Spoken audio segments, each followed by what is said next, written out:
السلام علیکم ورحمۃ اللہ وبرکاتہ۔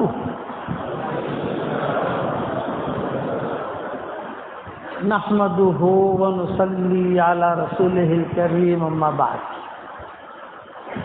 قابل احترام بھائیوں، دوستوں اور بزرگوں، جس علم میں اللہ نے ہمیں اور آپ کو مشغول کیا ہے یہ علم الہی ہے۔ یہ آسمانوں سے علم آیا ہے۔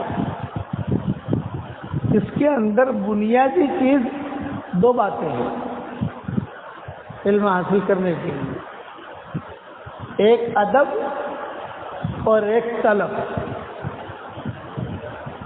ادب ہو، طلب ہو تو یہ آدمی اونچے درجے تک پہنچتا ہے، اللہ اسے محروم نہیں کرتا۔ ادب بھی ہونا ضروری، طلب بھی ہونا ضروری۔ اپنے اساتذہ کا ادب، مدرسے کا ادب، کتابوں کا ادب، جو علم ہم حاصل کر رہے ہیں اس کا ادب، یہ آسمانوں سے یہ علم آیا ہے۔ طٰہٰ مَا أَنزَلْنَا عَلَيْكَ الْقُرْآنَ لِتَشْقَىٰ إِلَّا تَذْكِرَةً لِمَن يَخْشَىٰ۔ نبی جی ہم نے جو کچھ دیا ہے آپ کو یہ کوئی ختم ہونے کے لیے نہیں دیا، یہ تو بہت بڑی دولت ہے جو ہم نے آپ کو دی، بلکہ پڑھوایا۔ رب زدنی علما، نبی جی پڑھیے اس کو آپ، رب زدنی علما۔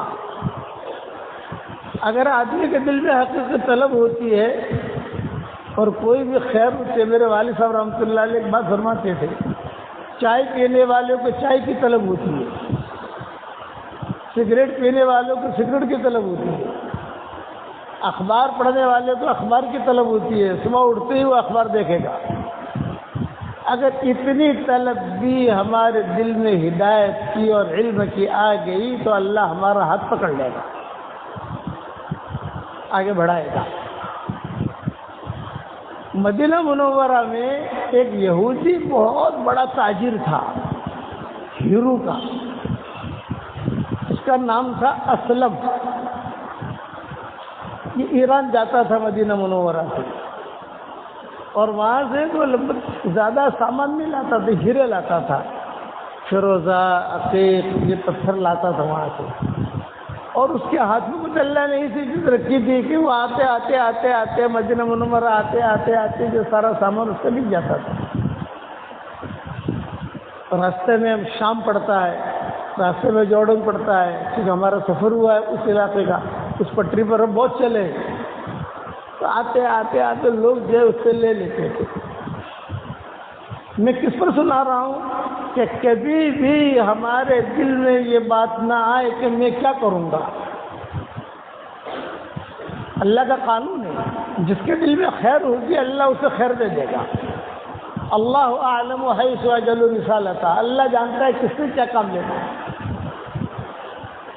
ان یعلم اللہ فی قلوبکم خیرا یؤتکم خیرا، تمہارے دل میں خیر ہوگی ہم تمہیں خیر دے دیں گے، گھبراؤ مت۔ یہ ایران گیا۔ کچھ نام ایسے ہیں ہماری شریعت میں جو یہودیوں کے ہیں لیکن حضور نے باقی رکھے، انہوں یہ اسلم نام دی ہے، زینب نام دی ہے۔ حضور صلی اللہ علیہ وسلم کو زہر دینے والی جو یہودیہ تھی اس کا نام زینب تھا، حضور نے باقی رکھا۔ مدینہ منورہ میں زینب بھی بہت تھی اور زینبوں کے قصے بھی بہت آتے ہیں حدیثوں میں۔ آپ فرماتے تھے ائی زیانی، تم زینب والی بات کر رہے ہو، ائی زیانی، زینبوں سے تو مدینہ منورہ بھرا ہوا ہے، کون سے زینب؟ تو یہ اسلم تھا، یہ چاہتا تھا ایران، وہاں سے ہیرے لاتا تھا، پتھر لاتا تھا اور بیچتا بہت مالدار مدینہ منورہ کا یہ آدمی تھا۔ ایک مرتبہ وہ گیا ایران تو اس نے دیکھا بازار میں ایک لڑکا ہے، نہ شکل نہ عقل، شکل بھی نہیں عقل بھی نہیں، دبلا پتلا۔ تو یہ اس کو کبھی کھجورے دے دیتا تھا، کھجور لے لے، کئی پیسے دے دیتا تھا۔ تو اس دوران سفر اس کے دل میں رحم آیا، پھر تو ہے کون؟ تو اس نے کہا میں بہت غریب آدمی کا لڑکا ہوں، گھر میں کچھ نہیں۔ تو کہا میں تجھے لے چلوں یثرب، ہاں ہاں میں تیار ہوں. فورن جانے کا ہر آدمی کو شوق ہوتا ہے. اپنے ملک کے علاوہ دوسرا ملک جو ہے وہ فورن ہے، تو اس کو بہت شوق ہوا کہ نہیں میں چلوں گا. اچھا کل مجھے جانا ہے، سفر ہے، میرے ساتھ چل. نہ شکل ہے نہ عقل ہے، بس ساتھ میں چل دیا وہ تو اسلم کے ساتھ. راستے میں جب وہ کوئی کام بتاوے تو وہ لڑکا کام بھی نہیں کرتا تھا، کمزور تھا، بیمار. چلتے چلتے چلتے وہ اسلم نے یہ سمجھا کہ یہ لڑکا تو کوئی کام کا ہے نہیں، اسے غلام بنا لیا. حالانکہ غلام تھا نہیں وہ، لیکن غلام بنا لیا. لوگوں نے اعلان کیا بھئی یہ میں ایران سے لایا ہوں، یہ غلام خریدو خریدو. رستے میں کسی نے خریدا نہیں. مدینہ منورہ لایا. مدینہ منورہ جب لایا ان کو تو اعلان کیا مدینہ میں کہ بھی ایرانی غلام لایا ہوں تو خریدنا چاہے. تو مدینہ والے آ کے دیکھتے تھے. ہر آدمی انکار کرتا تھا، نہیں میں نہیں خریدتا. تو اس نے اعلان لگا دیا بھائی میں جو ہے جس بھاؤ سے میں نے خریدا ہے اسی بھاؤ میں دوں گا. حالانکہ خریدا مطلب کچھ بھی نہیں تھا.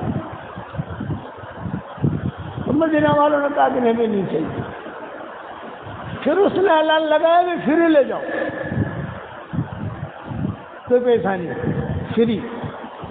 اب جب فری کا اعلان ہوا تو بھی مدینہ والے آ کے دیکھتے تھے، کہتے تھے کہ اس کو فری خریدنا بھی جو ہے نقصان ہے، کھلانا تو پڑے گا، اس کو کپڑے دینے پڑیں گے، کھلانا پڑے گا. نہیں تھی.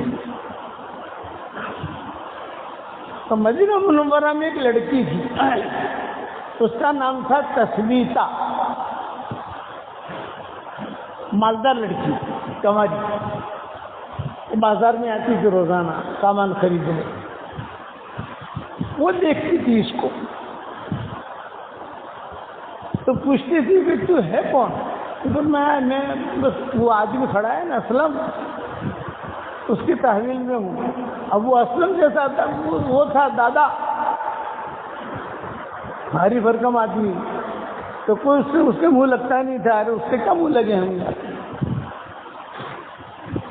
تو لے کے روزانہ دودھ دے، پنیر دے. مدینہ منورہ میں 2 تجارتیں تھیں اس وقت میں، کھجور کی اور پنیر کی.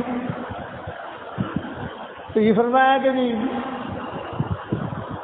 کھجور پنیر وہ لے کے آتی تھی گھر سے تثبیتہ. بازار میں جب آوے تو دے دیتی تھی، یہ کھا لینا. کبھی کچھ پیسے بھی دے دیتی تھی، استعمال کر لینا. دن گزر گئے، کوئی خریدتا نہیں ہے، دبلا پتلا. تو اس نے کہا تیرا سیٹ تجھے میں خرید لوں؟ میں نے بڑی مہربانی ہوگی صاحب، میرے پاس تو نہ شکل ہے نہ عقل ہے، کچھ بھی نہیں ہے میرے پاس. اور یہ ایران سے اٹھا کر لایا، میں سمجھا فورن میں کتنا اچھا ہوگا. اب جو ہے یہاں پر تو میں اور پھنس گیا. وہاں تو میرے ماں باپ بھی تھے، چلا جاتا تھا. یہاں تو کوئی بھی نہیں ہے، نہ بندہ نہ پرندہ. رات کے سب خالی ہو جاتا تھا. تو تثبیتہ لڑکی وہ اسلم کے پاس گئی، کیونکہ یہ بھی تھوڑی بٹ والی تھی، رئیسہ تھی. خاندان ان کا بڑا تھا مدینہ منورہ میں، اور کنواری تھی، کسی کے ساتھ شادی نہیں کرتی تھی. کہ میں شادی کروں سارا مال جائے گا. اب پتہ نہیں اچھا انسان ملے گا نہیں ملے. آج کل اچھا انسان ملنا تو مشکل ہوتا ہے. وہ آئی اور اس سے کہا بھی یہ ایرانی جو غلام ہے بیچو گے؟ اس نے کہا نہیں، فری لے جائے اس کو. تو تثبیت آنے کا نہیں، فری نہیں لوں گی، پیمنٹ کروں گی، اور جو پیسہ مانگے گا تو میں ڈبل دوں گی. یہ مقدر والا تھا، وہ یہودی پہ دیتا ہی نہیں تھا، یہ ڈبل دے رہی ہے. خیر پیمنٹ کیا اور یہ غلام کو لے کر آ گئی اپنے گھر پر. تثبیتہ ایک کمرہ تھا وہاں رکھ دیا. اس کو کہا کہ دیکھ تجھے کوئی ٹینشن لینے کی ضرورت نہیں ہے، تجھے یہاں کھانا پہنچ جائے گا، دودھ پہنچ جائے گا، کھجوریں پہنچ جائیں گی، اور اگر تھوڑا سا منہ چھٹ چھاٹ کرنا ہو یہ میرے باغات ہیں. گھومنا پھرنا جو کام کرنا ہے کرنا، نہ کرنا چاہے تو آرام کرنا. ٹینشن مت لینا، پانی دینا کہ تو ٹینشن بالکل مت لینا، یہاں رہے۔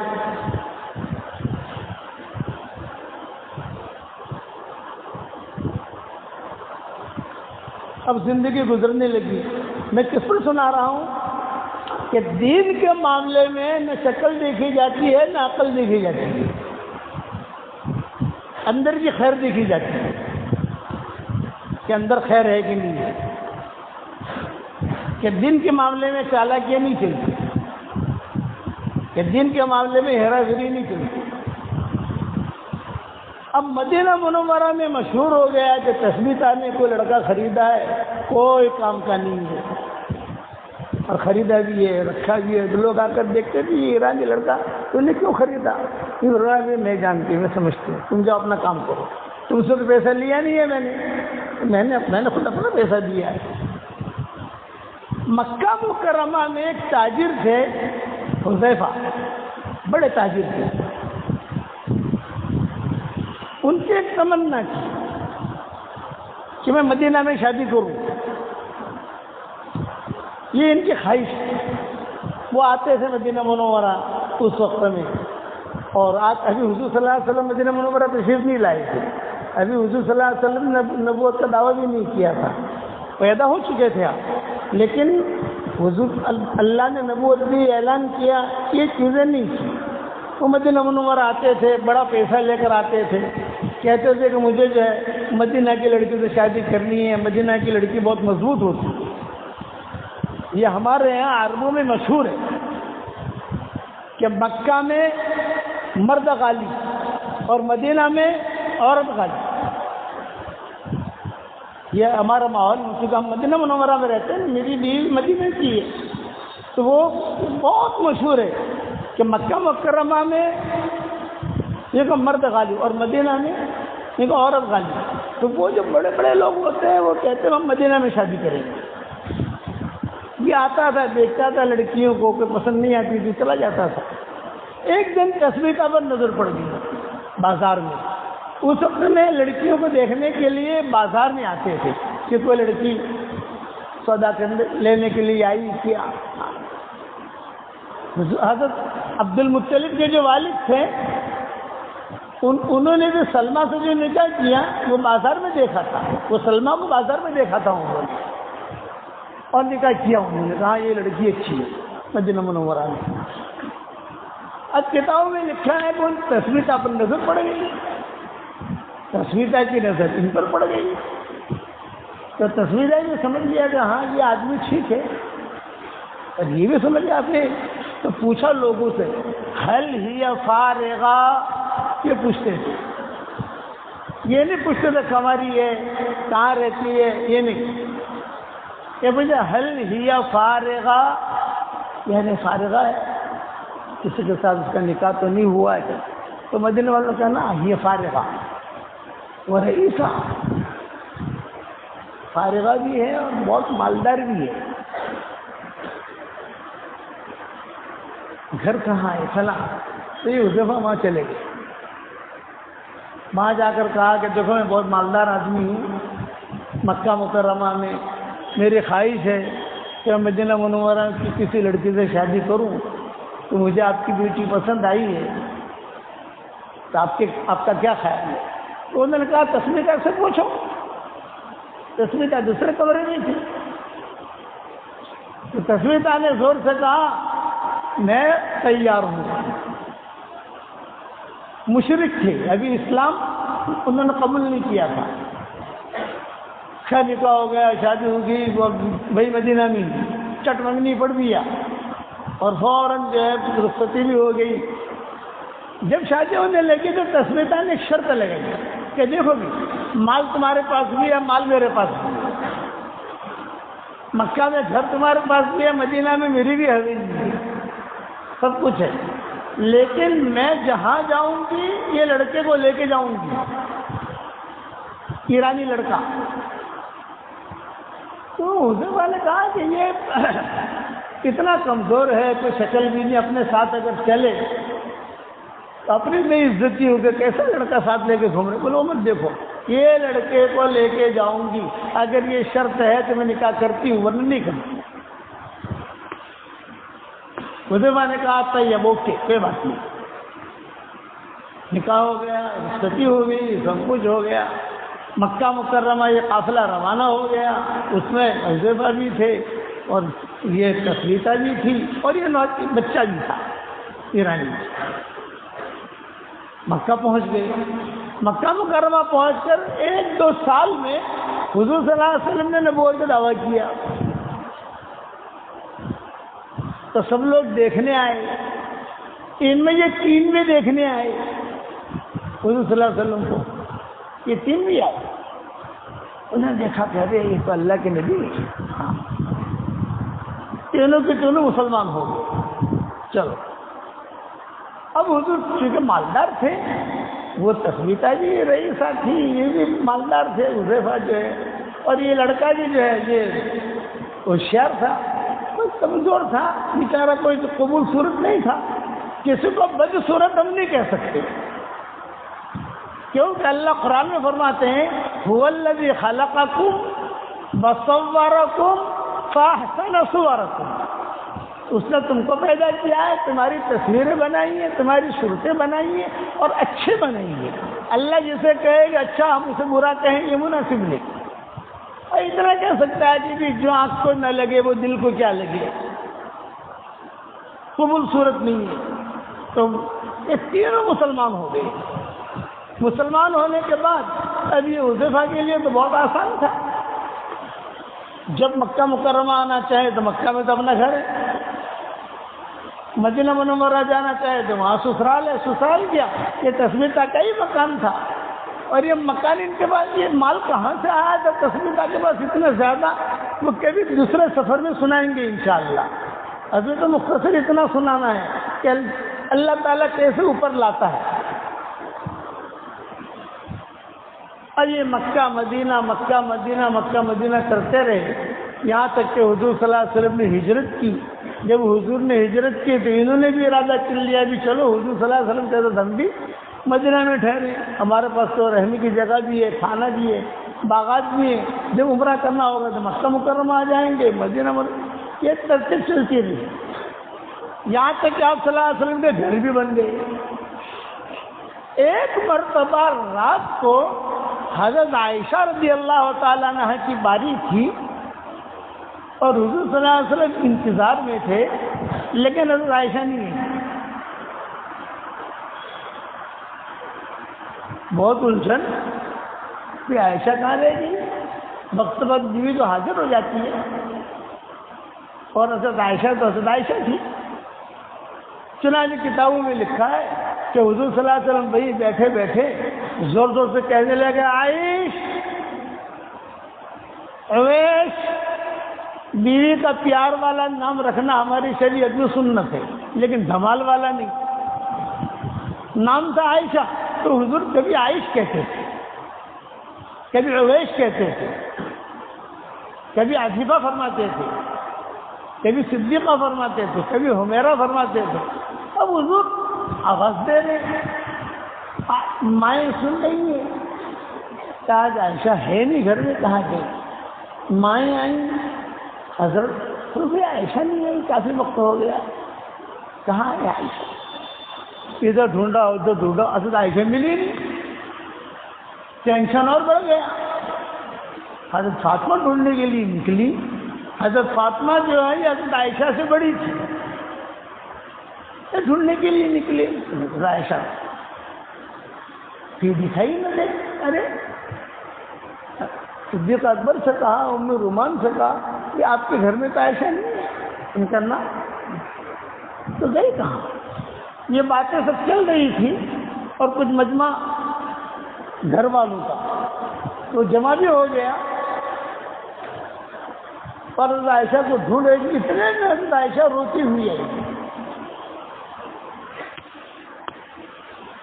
اور بے قابو، آنکھوں میں سے آنسو نکل رہے ہیں، چہرہ سرخ ہے، ناک میں سے پانی نکل رہا ہے، اور اپنا آنسو پوچھتے پوچھتے وہ آئی حضور کے پاس آ کر بیٹھی۔ آپ نے فرمایا خیریت تو ہے؟ کیوں رو رہی ہے؟ کیا بات ہے؟ تو حضرت عائشہ رضی اللہ تعالیٰ عنہ نے فرمایا پانی پی. حضرت ایک بات بڑی عجیب دیکھی ہے میں نے آج.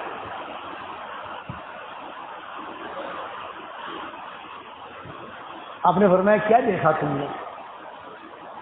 میں مسجد نبوی کے کونے کے اندر سے آواز آ رہی تھی. میں نے دیکھا کہ کون قرآن پڑھ رہا ہے. میں تنہائی میں چلی گئی, میں پیچھے بیٹھ گئی. ایک لڑکا ہے قرآن ایسا پڑھ رہا ہے کہ بس سنتے ہی رہو. اور حضرت میری خواہش ہے کہ آپ بھی جا کے سنیے, چلیے میرے ساتھ. تو کتابوں میں لکھا ہے کہ انسان کے دو لباس ہوتے ہیں, ایک اپنا مجمع کا لباس ہوتا ہے اور ایک اپنے گھر کا لباس ہوتا ہے. تو حضور صلی اللہ علیہ وسلم نے کہا آج اسی لباس میں چلیے, کوئی اندھیرا ہے کوئی دیکھے گا نہیں, آپ اسی لباس میں چلیے. اور حضور کا ہاتھ پکڑ کر وہاں حضرت عائشہ جیل لے گئی. وہ لڑکا قرآن پڑھ رہا تھا کوئی. حضور کی آنکھوں سے بھی آنسو نکلے, حضرت عائشہ بھی رونے لگی. پھر جو ہے حضور نے ایک جملہ کہا. آپ نے فرمایا اللہ کا شکر ہے, اللہ تعالیٰ نے میری امت میں ایسے لڑکے پیدا کیے ہیں, ایسے لوگ پیدا کیے ہیں کہ ان کی آواز کے اندر داؤدی رنگ ہے. داؤدی, حضرت داؤد علیہ السلام, ان کی آواز بہت اچھی تھی کہ سمندر کا پانی جو ہے, نہر کا پانی, وہ بھی ٹھہر جاتا تھا, پرندے بھی ٹھہر جاتے تھے. اسی لیے جنت کے اندر سب سے پہلے داؤد علیہ السلام زبور سنائیں گے, جنت والے سنیں گے تو انشاءاللہ بھائی. خیر آپ نے سن لیا, وہ تو قرآن پڑھ رہا تھا, اس کو تو پتہ نہیں پیچھے کون بیٹھا ہے. یہ کون تھا؟ یہ وہی ایرانی لڑکا تھا جسے تسمیتہ لے کر گئی تھی. آگے چل کر کون بنے؟ یہ سالم مولا حذیفہ, سارے قاریوں کے امام یہ بنے سالم مولا حذیفہ. اسی لیے ان کو سالم مولا حذیفہ کہتے ہیں. آگے جا کے سارے جتنے بھی دنیا میں قاری ہیں اور جتنے بھی قراء ہیں, ان سب کا امام کون؟ کہ سالم مولا حذیفہ. اکیلا ہی چلا تھا جانب منزل, مگر چلتا گیا اور کارواں بڑھتا گیا. اتنا اونچا آدمی اللہ نے بنایا, نہ شکل نہ عقل. اتنی اچھی آواز تھی ان کی کہ مدینہ منورہ میں جب مسجد بننے لگی محلوں کے اندر, تو حضور صلی اللہ علیہ وسلم نے ایک جگہ کا انہیں امیر بنایا, وہ امام بنایا سالم مولا حذیفہ کو. تو روایت میں آتا ہے کہ کبھی کبھی ابو بکر عمر کہتے آج تو سالم کا قرآن سنیں گے, جاتے وہاں اور قرآن سن کے. حضرت عمر نے اپنے انتقال پر وصیت کی تھی کہ ابھی سالم مولا حذیفہ یہ جب حضرت وحشی وغیرہ کا جو معاملہ ہوا, مسلمہ کذاب کا جو معاملہ ہوا حضور کے انتقال کے بعد دور صدیق میں, اس میں شہید ہو گئے سالم مولا حذیفہ. تو حضرت عمر نے اپنے انتقال سے پہلے جو وصیت کی تھی اس میں یہ کی تھی کہ اگر آج سالم مولا حذیفہ زندہ ہوتے تو میں ان کو امیر بنا دیتا. اتنا اونچا درجہ ملا. تو کبھی بھی دل میں یہ نہ آئے کہ میں کیا کروں گا.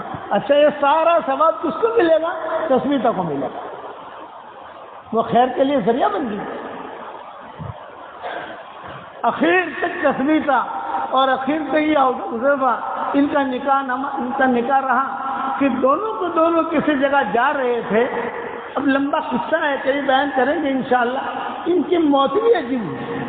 میرے والد صاحب رحمۃ اللہ علیہ فرماتے تھے کہ دین کا کام اللہ کے لیے کرو گے کہ ابتدا بھی اچھی ہوگی اور انتہا بھی اچھی ہوگی. ابتدا بھی اچھی اور انتہا بھی اچھی. حضرت عمر بہت احترام کرتے تھے, حضور صلی اللہ علیہ وسلم بہت احترام کرتے تھے, ماں عائشہ بہت احترام کرتی تھی. بھی اللہ نے اسے آواز دیے. حالانکہ مدینہ میں کوئی خریدنے والا بھی نہیں تھا. لوگ کیا کہتے تھے, فری بھی نہیں چاہیے. کیوں اندر کی خیر, اپنے دل کے اندر خیر رکھو اور اللہ تعالیٰ سے خیر مانگو تو اللہ تعالیٰ ہم کو خیر دے گا. کبھی کبھی شیطان کے راستے سے بھی اللہ خیر دے گا، حالانکہ وہ بدماش۔ بھائی ابو ہریرہ کو آیت الکرسی سکھانے والا شیطان ہی تو تھا، بخاری مسلم کی حدیث ہے۔ آپ نے کیا فرمایا کہ ہے کم وقت جھوٹا لیکن بات صحیح بتا گیا۔ آپ نے فرمایا کہ وہ ہے کم وقت جھوٹا بدماش ہے لیکن بات صحیح بتا گیا۔ یعلم اللہ فی قلوبکم خیرا یؤتکم خیرا۔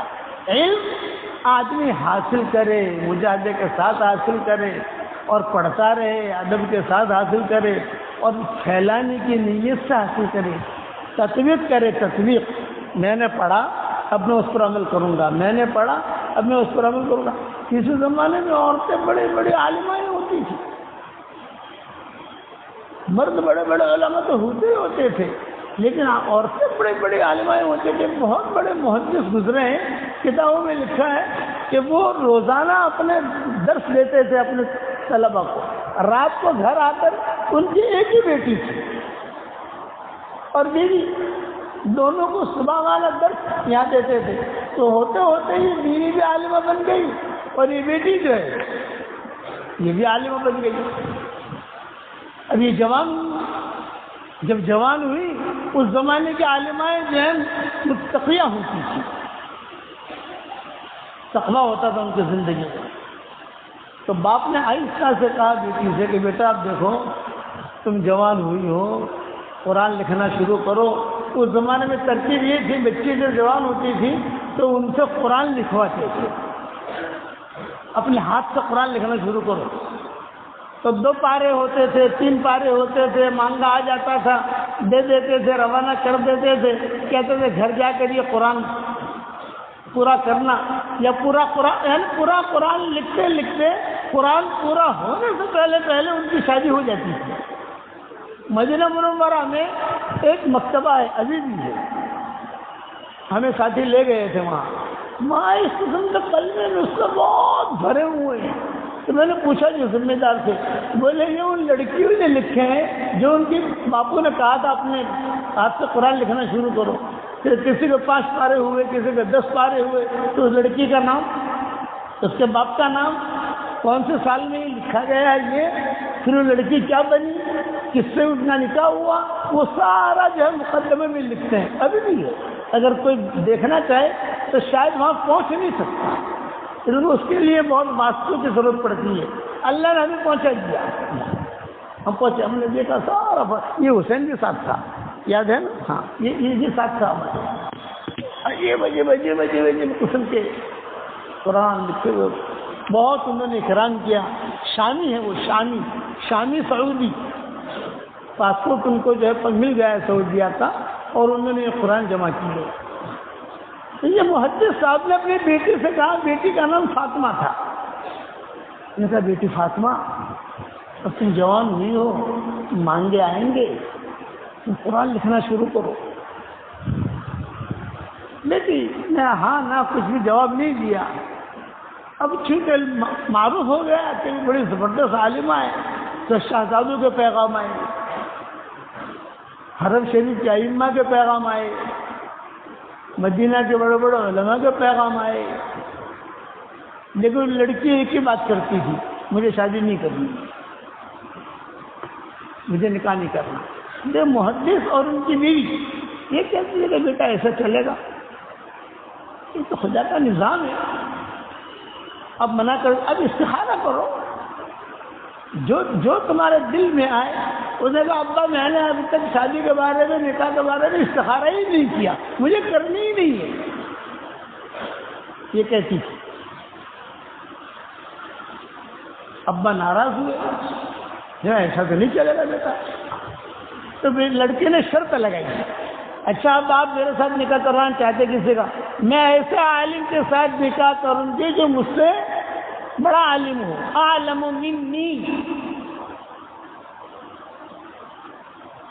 مجھ سے بڑا عالم ہو، میں اس سے نکاح کروں گی۔ تو حضرت نے کہا، جو شیخ تھے انہوں نے کہا کہ عجیب ہے بیٹا، کیسے پتہ چلے گا؟ بولے میں امتحان لوں گی، آپ علماء کو لائیے، میں امتحان لوں گی پردے میں۔ یہ محدث صاحب نے کہا لڑکی کسی عالم کا امتحان لے، یہ تو ادب کے خلاف ہے، کہ عالم ہوتا ہے، اللہ نے تجھے علم دیا ہے، اس کا مطلب نہیں ابا میں جو ہے مجھ سے اونچے کا جو عالم ہوگا اس سے نکاح کروں گا۔ اب بات مشہور ہوگی کہ بھی نکاح تو کرنا ہے، لڑکی کو سب چاہتے ہیں، لیکن مسئلہ یہ ہے کہ اس نے شرط لگائی کہ میں ایسے عالم سے نکاح کروں گی جو مجھ سے بڑا عالم ہوگا۔ تو امام کاسانی کھڑے ہوئے جنہوں نے بدائے ثنائی لکھی ہے، بدائے ثنائی کے مقدمے میں مختصر سا ان کا یہ قصے کا تذکرہ ہوگا مختصر، تو کھڑے ہوئے اور انہوں نے کہا میں لکھتا ہوں۔ پہلے تو پوچھا کس فن پر کتاب لکھنی ہے؟ یہ لڑکے نے کہا فقہ پر۔ تو انہوں نے جو ہے بدائے ثنائی کی پہلی جلد بھیجی لکھ کر شیخ کے ذریعے سے۔ لڑکی نے پڑھی، پڑھ کر کہہ دیا یہ کچھ نہیں جانتا، یہ کچھ نہیں جانتا۔ دوسری جلد لکھی فیل، تیسری جلد لکھی فیل، چوتھی جلد لکھی، 10 جلدیں لکھی۔ 10ویں جلد میں اخیر میں عمیق مسائل لکھے، تب جا کر یہ کتاب دیکھتی تو یہ دیکھتی تھی، اور دیکھ کر جو ہے ورق الٹے یہ الٹے سب، بولے میں تحریر سے سمجھ جاتی ہوں کہ کتنا بڑا عالم ہے۔ جب 10ویں جلد پڑھنی شروع کی، آدھے تک پہنچی تو تھوڑی سی حرکت میں آئی، سمجھ گئے نا، اور پوری پڑھتے پڑھتے آخر تک جو پہنچی یہ بیٹھ گئی اور کتاب جو ہے بند کر دی، بوسا دیا، اپنے سر پہ رکھا، اور پھر جو اپنے والد سے کہا قبلت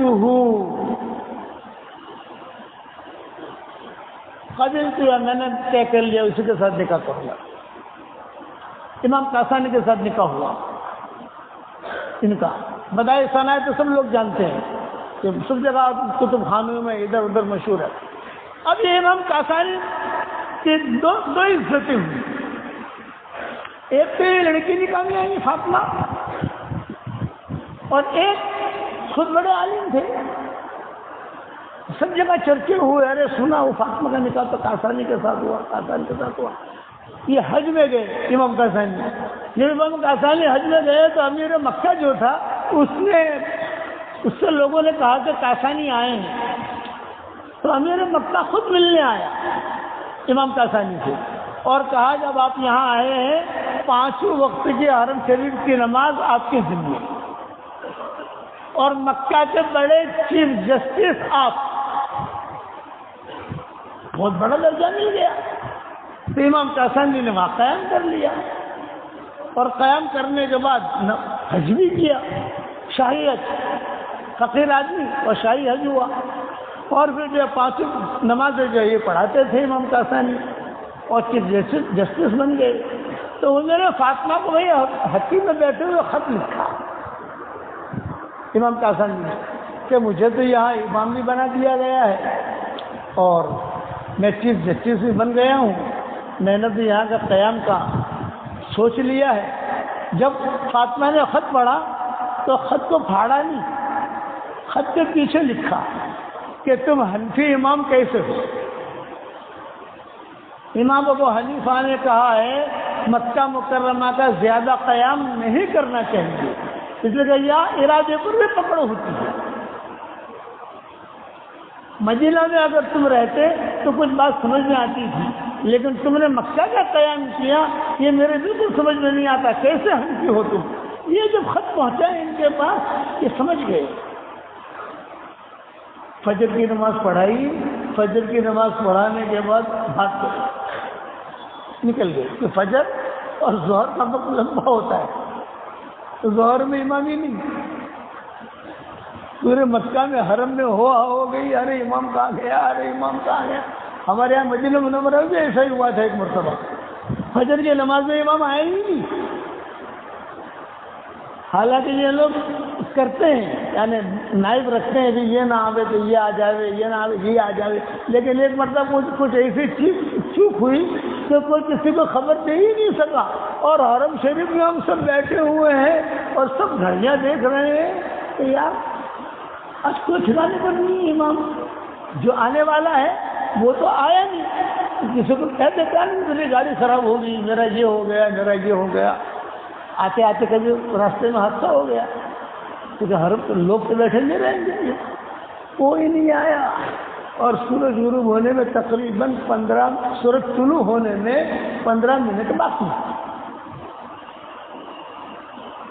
اب کون ہمت کرے آگے بڑھنے کی؟ بھائی جو ہمت کرے گا وہ پھنسے گا حرم میں، آگے بڑھنے کی کوئی ہمت کرے۔ پھر جو ہے کسی امام کو اطلاع ہوئی، وہ امام جو ہے وہ اپنی نماز پڑھنے کے لیے آئے تھے، امام ہی تھے وہاں کے، لیکن وہ امامت ان کے ذمے نہیں تھی۔ سب پتہ چلا، پولیس والوں نے پہچانا کہ ارے امام تو یہاں بیٹھا، کہا میں تو انتظار ہوں، وہ امام آئے گا نماز پڑھائے گا۔ بولا شیخ آپ نماز پڑھو، تو انہوں نے جو فوراً جو ہے نماز پڑھائی، پہلی صورت میں سورہ کوثر پڑھی، دوسری صورت میں سورہ اخلاص پڑھی، اور نماز پوری ہوئی۔ پھر وہ امام سے پوچھا گیا کہ اتنا بڑا حادثہ ہو گیا مسجد نبوی میں، تم کہاں تھے؟ تو انہوں نے کہا آتے آتے ٹائر پنچر ہو گیا تھا۔ سمجھ گئے؟ ارے ٹائر پنچر ہو گیا تو موبائل سے کسی کو خبر تو کرتے آپ کہ موبائل گھر بھول گیا تھا۔ تب سے حکومت نے ان کو موبائل دینے شروع کر دیے، یہ موبائل رکھو، گاڑی میں رکھو موبائل، یعنی جیسے آپ سمجھ گئے کہ تم کیا تمہیں موبائل تب سے شروع کیا اماموں کے لیے حکومت نے کہ یار اتنا بڑا مجمع اور حج کا مہینہ، اور حج میں تو حرم بھرا رہتا ہے۔ تو یہ امام صاحب امام کاسانی جو ہے یہ فجر کی نماز پڑھا کر بھاگ گئے مکہ سے۔ اب وہ زور میں ڈھونڈ رہا ہے، بادشاہ ڈھونڈ رہا ہے، وہ ڈھونڈ رہا ہے، اور یہ تو جو ہے کچھ دنوں کے بعد پہنچ گئے فاطمہ کے پاس اور خط کیا کہ دیکھ تیرے خط کی وجہ سے آیا ہوں۔ فاطمہ نے کہا بہت اچھا کیا تم نے، حنفی امام ہو تم تو حنفیت کی پوری پیروی کرو، ہمارے مفتی احمد خان پوری ہے۔ یہ اب تو رمضان میں آتے نہیں ہیں، لیکن اب وہاں آپ تشریف لاتے ہیں کہ شعبان میں آتے ہیں، کبھی رجب میں آتے ہیں، لیکن پہلے رمضان میں بھی تشریف لاتے تھے اور اخیر میں رہتے تھے، رہتے جانے اخیر اشرا بھی میں نے ان کا دیکھا مفتی احمد صاحب کا جب جوانی تھی ان کی، تو وہ جو بھیتر پڑھتے ہیں بولو تو مفتی صاحب نہیں پڑھتے تھے، وہ بھیتر پڑھتے ہیں۔ تو میں نے ایک مرتبہ مفتی صاحب سے پوچھا کیا کیوں نہیں پڑھتے؟ تو مفتی صاحب نے کہا دیکھو بھی میں امام کاسانی کے مذہب پر عمل کر رہا ہوں۔ تو کیا یہ کہا کہ میں حنفیوں کا امام شمار ہوتا ہوں ہمارے ماحول میں، تو میں کوئی ایسا کام کرنا نہیں چاہتا کہ جس سے حنفیت میں کوئی داغ آ جائے، ادھر جا کے پڑھ لیتا ہوں، اس سے اچھا آدمی بیٹھا رہے ذکر کرے، ایسے ہی بیٹھ کے جو نماز پڑھ لے یہ کر لے۔ بہت محتاط آدمی ہے ہمارے مفتی صاحب، بہت محتاط آدمی ہے۔ یہی چیز امام کا بیوی نے کہا، فاطمہ نے یوں کہا کہ تم اتنے بڑے امام ہو تو تم کیسے ٹھہر کے نہیں رہو؟ امام ابو حنیفہ نے منع کیا ہے، امام ابو حنیفہ کہتے تھے تمہیں ٹھہرنا ہے مدینہ میں ٹھہرو، مکہ میں ٹھہرو۔ اس وقت میں چونکہ قیامت کے قریب چل رہا ہے، اب مدینہ منورہ مکہ مکرمہ سے زیادہ مہنگا ہو رہا ہے، یہ ٹور والے زیادہ مدینہ میں نہیں ٹھہراتے، تو مہنگا ہے، کیوں مہنگا ہو رہا؟ ساری دنیا سے لوگ اب مدینہ منتقل ہو رہے ہیں، بڑی بڑی کالونیاں بنا رہے ہیں، بڑی بڑی کالونیاں، اور مکانات لوگ خرید رہے ہیں کہ آخری زمانے میں لوگ جو ہے مدینہ منورہ منتقل ہو جائیں گے۔ اس لیے میں آپ حضرات سے درخواست کرتا ہوں علم حاصل کریں، اساتذہ کا احترام کریں، کتابوں کا بھی ادب کریں، اور دین پھیلانے کی نیت کریں، اور دل میں نیت رکھیں کہ میں اس دین کو پھیلاؤں گا۔ کرو گے انشاءاللہ بھائی؟ اور ایک ہدیہ دیتا ہوں آپ کو، 10 مرتبہ سورہ اخلاص پڑھو، جنت میں ایک محل تیار ہو جاتا ہے، صحیح حدیث میں آتا ہے۔ حضرت عمر سے کہا تھا حضور صلی اللہ علیہ وسلم نے کہ عمر 10 مرتبہ سورہ اخلاص پڑھ، جنت میں ایک محل تیار ہو جائے گا۔ تو حضرت عمر نے کہا اذن لا استکثر یا رسول اللہ، پھر تو میں بہت محل بناؤں گا۔ آپ نے فرمایا جتنے محل بنانے وہ بنا، جتنے محل تو بناتے بناتے تھکے گا، اللہ دیتے دیتے نہیں سکے گا، بنا۔ تو آپ حضرات سے درخواست کرتا ہوں، پالمپور میں پراپرٹی کا تو بہت بنا لی الحمدللہ، پالمپور کے قریب جو دیہات ہے وہاں بھی پراپرٹیاں بہت بنا لی، بمبئی میں بہت بنا لی، سب جگہ بنا لی۔ اب جنت میں پراپرٹی بناؤ اور کوئی قید نہیں۔ ہم جو ہمارا واٹس ایپ پر سبق سنتے ہیں ان کو تو ہم کہتے ہیں 313 مرتبہ سورہ اخلاص پڑھو، 31 بنگلے جنت میں تیار ہو جائیں گے۔ آپ لوگوں کے لیے 313 نہیں، 1 بناؤ، 2 بناؤ، 3 بناؤ، جتنا بنانا چاہیے بناؤ۔ آسان یہ ہے، ہر فرض نماز کے بعد 10 مرتبہ سورہ اخلاص پڑھ لو، تو 5 نمازوں کے بعد 10 مرتبہ پڑھو گے تو 5 بنگلے روزانہ تیار ہو جائیں گے۔ اور جو اللہ جنت میں بنگلہ دینے پر قادر ہے وہ پالمپور میں بھی بنگلہ دینے پر قادر ہے۔ ہمارے ایک ڈاکٹر نے یہ شکاگو میں، اس نے کہا کہ حضرت جی جب سے میں نے سنا تو میں نے 10 لاکھ مرتبہ سورہ اخلاص پڑھا ہے، 5 لاکھ آپ کو ہدیہ کر دیا، 5 لاکھ میں نے میرے لیے رکھا۔ تو مولوی صاحب بنگلے ملیں گے جنت میں؟ میں نے کہا کروڑوں مرتبہ قسم کھا کے کہتا ہوں کہ ملیں گے۔ یہ صحیح حدیث ہے مسند احمد۔ تو ڈاکٹر نے کہا کہ مولوی صاحب ایک سوال کروں، برا تو نہیں مانو گے؟ میں نے کہا نا اتنے سارے بنگلے کیا کریں گے، کہ بھاڑا بڑا آئے گا کہ نہیں آئے گا رینٹ؟ میں نے کہا گجراتی اور پنجابی ان لوگوں کو بھاڑے کا بہت فکر رہتا ہے۔ میں نے کہا بھاڑا تو نہیں آئے گا، تو پچھے آتلا بتا بنگلہ شو کرسوں اپنے مجھے تو تمہیں بڑھاؤ جاؤ، روز پڑھوانو، روز بناوانا بنگلہ، روزانہ بناؤ بنگلے، کریں گے کیا؟ میں نے کہا انشاءاللہ جب ہم جنت میں جائیں گے وہاں جا کر مشورہ کر لیں گے انشاءاللہ۔ کہ جنت میں جائیں گے وہاں جا کر مشورہ کر لیں گے، ملے گا تو صحیح، آپ لوگ بھی بناؤ گے انشاءاللہ۔ یہ ہمارے چھوٹے پوتے پوتیاں نواسے نواسیاں ہیں مدرسے میں پڑھنے جاتے ہیں، تو ہم ان کو تلقین کرتے بیٹا جاتے جاتے ایک بنگلہ بنا دینے کا، آتے آتے ایک بنگلہ بنا دینے کا۔ تو آ کر ہمیں کہتے ہیں دادا ابا دادا ابا، نانا ابا نانا ابا، آج تو انہیں جاتے ہوئے 10 بنگلہ بنایا، یعنی 20 مرتبہ سورہ اخلاص پڑھا، اور آتے ہوئے بھی 2.5 بنگلہ بنایا، 2.5 بنگلہ، سمجھ گئے 2.5 بنگلہ۔ میں نے کہا 2.5 بنگلہ نہیں کہنے کا، وہ 2 کہنے کا، 3 کہنے کا، بنگلہ آدھا کیوں رکھنے کا اپنے کو، گھر میں آ کے پورا کر لینے کا اپنے کو۔ یہ عادت ڈالو، کھانے کے لیے جاؤ سورہ اخلاص پڑھ لو، کھانے کے واپس آؤ سورہ اخلاص پڑھ لو، کرو گے انشاءاللہ بھائی، اور دین پھیلانے کی کوشش کرو۔ اللہ تعالیٰ مجھے بھی عمل کرنے کی توفیق عطا فرمائے، آپ کو بھی عمل کرنے کی توفیق عطا فرمائے۔ دعا ہمارے حضرت مولانا کریں گے۔ پانی دے ہاں، آپ کے یہاں دورے میں کتنے ہیں؟ 48۔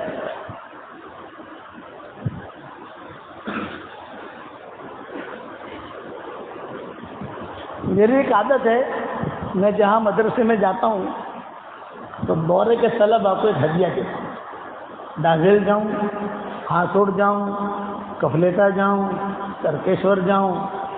اب کی مرتبہ یہ سفر میں کاکوسی میں بیان ہوا، دینا بھول گیا، چھاپی میں بیان ہوا مدرسے میں، دینا بھول گیا، اتفاق۔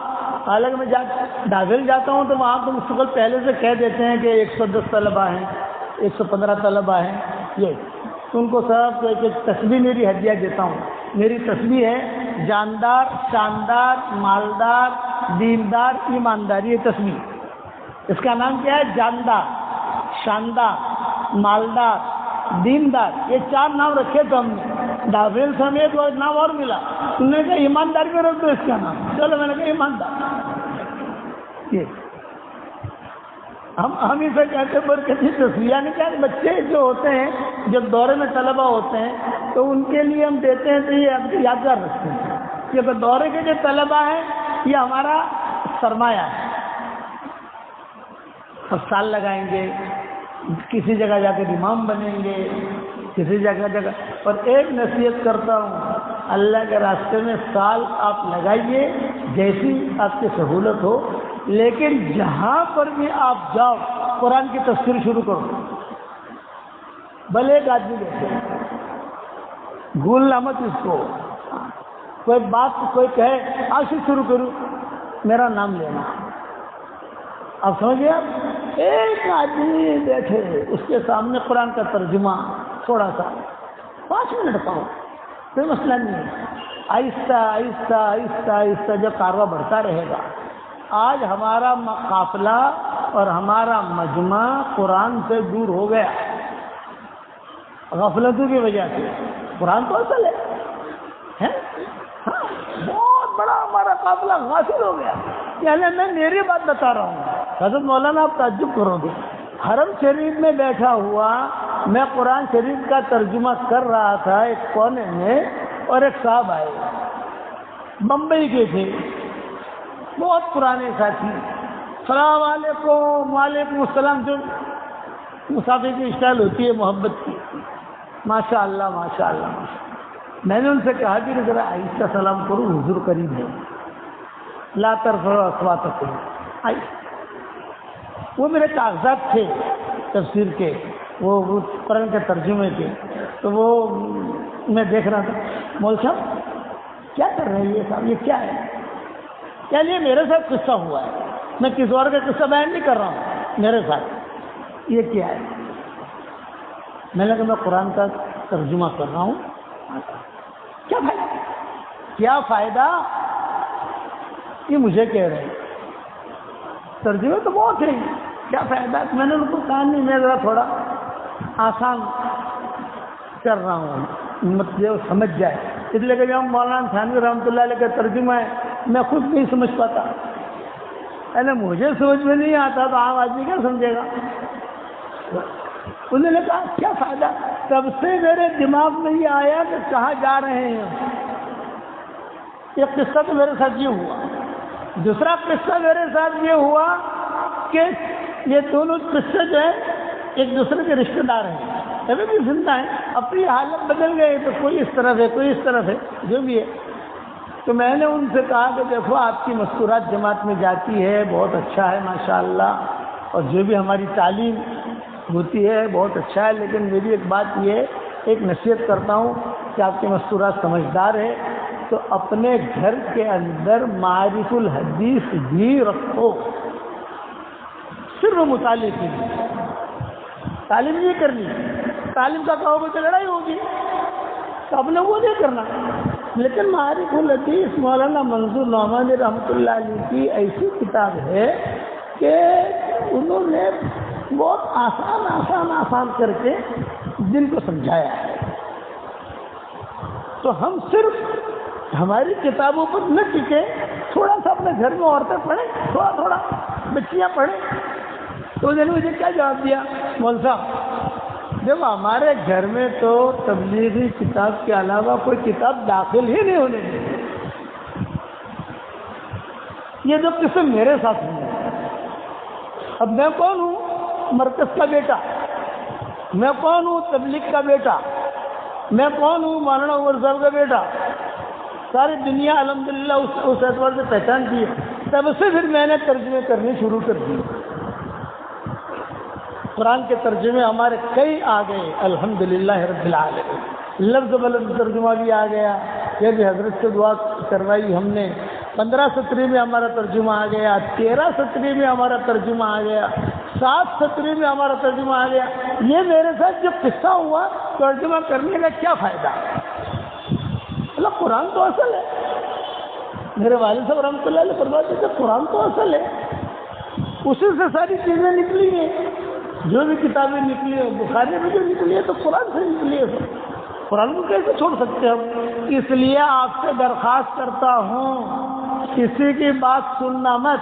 کسی جگہ پر بھی جا کر آپ امام بنے تو ماحول دیکھ کر تھوڑا تھوڑا جو ہے، یعنی جس دن گشت ہو اس دن نہیں پڑھنا، جس دن گشت ہو اس دن کو چھوڑ دو آپ سمجھے. باقی دنوں کے اندر پھر ایک آدمی کو بلاؤ، 2 آدمی کو بلاؤ، تھوڑا سا ترجمہ اس کو پڑھاؤ.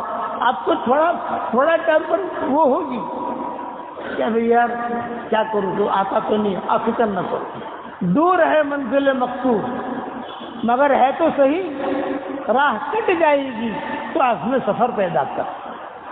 ادھر ادھر کی بات نہ کر، مجھے یہ بتا کہ قافلہ کیوں لوٹا، مجھے رہزن سے گلا نہیں، تیری رہبری کا سوال۔ ایسے ایسے ہم نے قصے دیکھے ہیں کہ ان کا قرآن بھی ٹھیک نہیں۔ یہ تو ہمارے سامنے قصے ہوئے ہیں۔ جیسے میرے والد صاحب رحمۃ اللہ علیہ کو میں کہتا تھا کہ ابا ہمارا مجمع کس طرف جا رہا ہے، کہ کیا کریں؟ میں بھی بیانوں میں کہتا ہوں کہ کون سنے، نشہ چڑھتا نشہ، تو کسی چیز سے نشہ نہیں چڑھنا چاہیے، اعتدال کے ساتھ آدمی رہے، کہ نشہ چڑھے گا تو ختم ہو جائے گا۔ اس لیے تفسیر کرو گے انشاءاللہ بھائی۔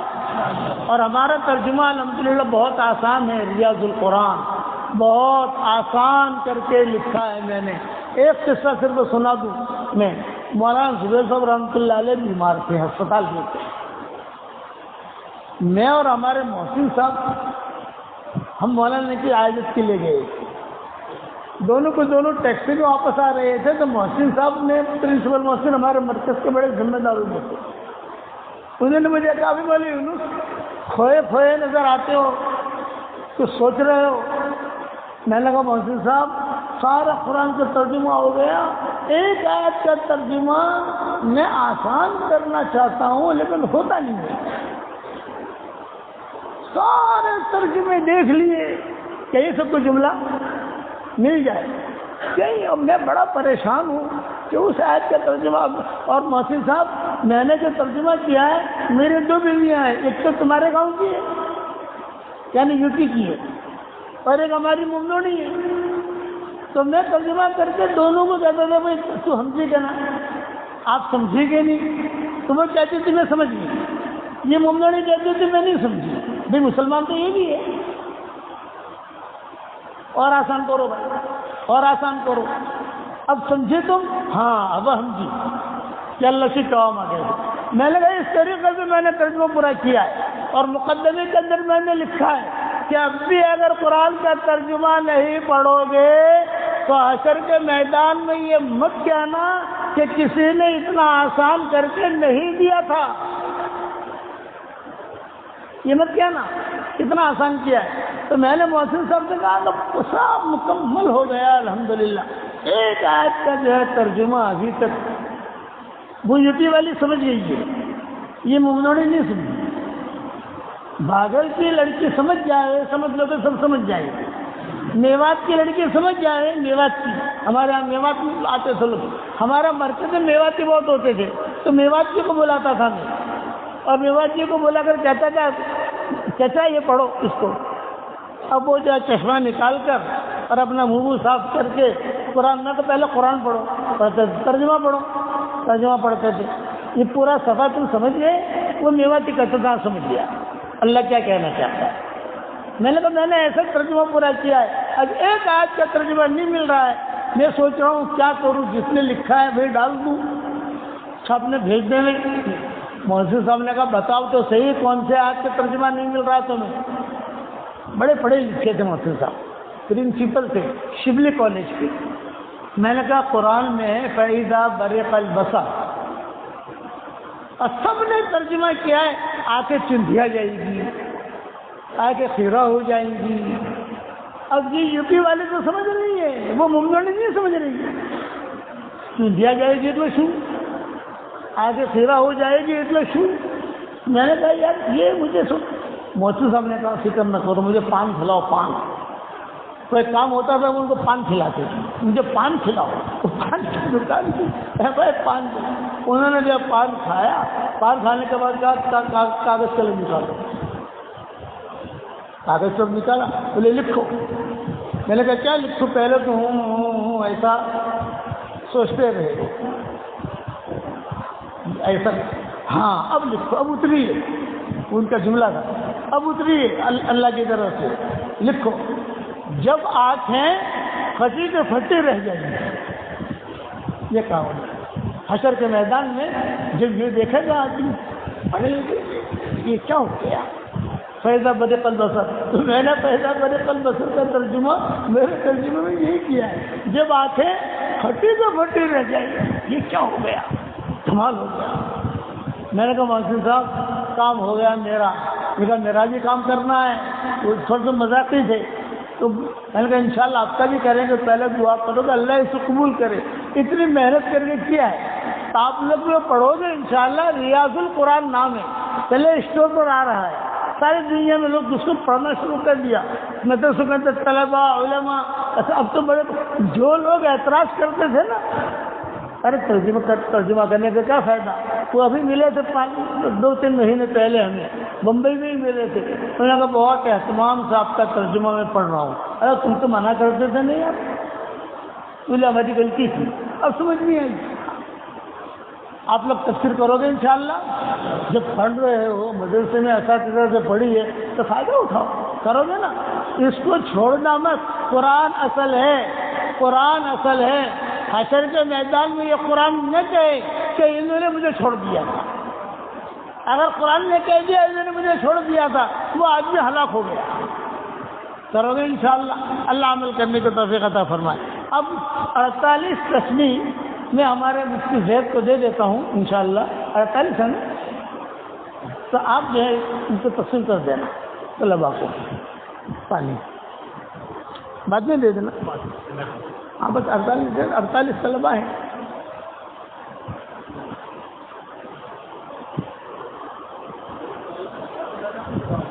اساتذہ کتنے؟ 40 اور یہ 48 کتنے ہوئے؟ 88. میں احتیاطاً 100 دے دیتا ہوں. تو اس میں کیا ہے کہ کوئی رہ جاوے, یہ رہ جاوے تو کم لگ جائے گا. لیکن یہ تصویر بہت برکتی ہے بھائی. یہاں جاندار, شاندار, مالدار, دیندار, ایماندار. میں ساتھیوں سے کہتا ہوں کہ ٹینشن مت لینا, یہ پیسے ہی بہت لگیں گے. کہیں نہ کہیں سے پیسے آئیں گے انشاءاللہ. 100 ہے تیرے پاس ہے نا, بس 100 میں آپ ہمارے مفتی صاحب کو دے دیتا ہوں, آپ تقسیم کر دیں. اللهم لك الحمد كما انت اهل فصل وسلم على سيدنا محمد كما انت اهل وفعل بنا ما انت اهل فانك اهل التقوى واهل المغفرة. اللهم انا نسألك علما نافعا ورزقا طيبا وعملا متقبلا. اللهم لا تردنا خائبين, اللهم لا تردنا خاسرين, اللهم لا تردنا حازنين, بل ردنا الى ديننا ردا جميلا. لبيك اللهم لبيك, لبيك لا شريك لك لبيك, ان الحمد والنعمة لك والملك لا شريك لك. اللهم انا نسألك الفوز في يوم القضاء ونزول الشهداء وعيش السعداء والنصر على الاعداء ومرافقة الانبياء يا ذا المن والعطاء يا سميع الدعاء. اللهم لا تجعل فينا ولا منا ولا معنا شقيا ولا محروما ولا مطرودا يا ذا الجلال والإكرام. اللهم لو إن كنت كتبتنا في السعداء فأثبتنا فيها, وإن كنت كتبتنا في الأشقياء فامحنا عنهم, واكتبنا في السعداء فإنك تمحو ما تشاء وتثبت وعندك الكتاب. اللهم وما سويت عني مما أحب فاجعله فراغا لي فيما تحب يا ذا الجلال والإكرام. اے اللہ ہمارے گناہوں کو معاف فرما, اے اللہ ہماری خطاؤں سے درگزر فرما, اے اللہ ہمارے اس ادارے کو قبول فرما. اے اللہ یہ ادارے وہ ادارے ہیں جن کو ہمارے بڑوں نے آباد کیا تھا. اے اللہ ان کی قبروں کو روشن فرما. حضرت مولانا نذیر صاحب کی قبر کو روشن فرما, حضرت مولانا اکبر میاں کی قبر کو روشن فرما, حضرت مولانا عبد الرحمان کی قبر کو روشن فرما, حضرت مولانا عبد القیوم کی قبر کو روشن فرما. اے اللہ ہمیں وہ دن یاد ہے جب ہم چھوٹے تھے, ہمارے والد کی قبر کو اللہ کو روشن فرما. وہ ہمیں لے کر آتے تھے حضرت مولانا عبد القیوم صاحب کے پاس, وہ بہت پیار سے بٹھاتے تھے, دوائیں دیتے تھے, پیسے نہیں لیتے تھے, بہت دعائیں دے کے روانہ کرتے تھے. اور ان بڑے جو بوڑھے تھے حضرت مولانا نذیر صاحب, مولانا اکبر میاں صاحب, یہ دیہات جاتے تھے, انہوں نے قربانیاں دی ہیں. اے اللہ ان کی قربانیوں کو تو قبول فرما اور ان قربانیوں کی تو پوری حفاظت فرما. اے اللہ اچانک کا خیر ہمیں نصیب فرما, اچانک کے شر سے تو ہماری حفاظت فرما. ہمارا کھویا ہوا دین واپس دے دے, ہمارا کھویا ہوا قرآن واپس دے دے، کھوئی ہوئی عزتیں واپس دے دے، کھویا ہوا دعوت کا کام واپس دے دے۔ ان طلباء کو قبول فرما، پڑھنے والوں کو قبول فرما، پڑھانے والوں کو قبول فرما۔ اے اللہ یہ فارغ ہو کر جب جائیں اپنے اپنے مساجد میں یا اپنے اپنے مدارس میں قرآن کی تفسیر شروع کریں تو اس کی توفیق عطا فرما۔ اے اللہ ہم سب کو تیرے قرآن سے جوڑ دے، ہم سب کو تیرے قرآن سے جوڑ دے، پوری امت کو تیرے قرآن سے جوڑ دے۔ ہواؤں کے ساتھ جو خیریں آتی ہے وہ خیریں ہم سب کے لیے مقدر فرما۔ ہواؤں کے ساتھ جو برائیاں آتی ہیں ان برائیوں سے تو ہماری حفاظت فرما۔ اے اللہ یہ ذی الحجہ کا پہلا عشرہ چل رہا ہے اور تیرے نبی نے فرمایا ہے اس عشرے کے جو عمل ہوتے ہیں وہ تیرے یہاں بہت پسند کیے جاتے ہیں۔ اللہ اکبر کبیرا الحمد للہ کثیرا وسبحان اللہ بکرۃ واصیلا۔ اللہ اکبر اللہ اکبر اللہ اکبر لا الہ الا اللہ واللہ اکبر اللہ اکبر وللہ الحمد۔ تیرے نبی نے یہ بھی فرمایا ہے کہ بہت نیکیاں کرو۔ اے اللہ تو ہمیں نیک کام کرنے کی توفیق عطا فرما۔ اے اللہ ہم کمزور ہیں تو ہماری مدد فرما، ہمارے ملک کی حفاظت فرما، ہمارے مدارس کی حفاظت فرما، ہماری مساجد کی حفاظت فرما۔ اے اللہ موت کے بعد کی ہلاکتوں سے تو ہماری حفاظت فرما، موت کے بعد کی پریشانیوں سے تو ہماری حفاظت فرما۔ اے اللہ حضرت ابو ہریرہ کا انتقال کا وقت جب قریب آیا تو ابو ہریرہ بار بار ایک ہی دعا مانگتے تھے، اے اللہ مجھے تجھ سے محبت ہے، میں تجھ سے ملنا چاہتا ہوں، تو بھی مجھ سے محبت کر لے اور تو بھی مجھ سے ملنے کی تمنا کر۔ یہ جملہ کہتے رہے اور شاگردوں کو کہتے رہے، تم گواہ رہنا زندگی بھر میں نے تم کو حدیث بیان کی ہے، آج میں اکیلا اللہ کے دربار میں جا رہا ہوں لیکن شاگردوں کو گواہ بنا کے جا رہا ہوں کہ میں ایمان کی حالت میں جا رہا ہوں اور میں اقرار کرتا ہوں کہ اللہ کے علاوہ کوئی عبادت کے لائق نہیں ہے، حضور صلی اللہ علیہ وسلم اللہ کے نبی ہے۔ یہ جملے کہتے رہے اور ابو ہریرہ کی روح پرواز کر گئی۔ وہی دعا تو ہم سب کے لیے قبول فرما۔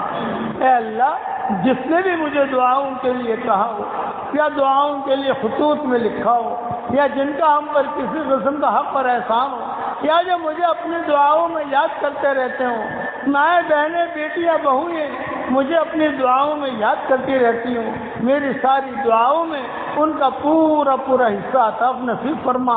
اے اللہ ہمارے اقدام اور اقلام کو قبول فرما، ہمارے اقدام اور اقلام کو قبول فرما۔ بہت حاجی بیت اللہ پر پہنچے ہوئے ہیں، اے اللہ ان کا لبیک پڑھنا قبول فرما، ان کے حج کو تو قبول فرما، ان کے حج کو آسان فرما، ان کے دعاؤں میں ہمارا حصہ عطا فرما، ہماری دعاؤں میں ان کا حصہ عطا فرما۔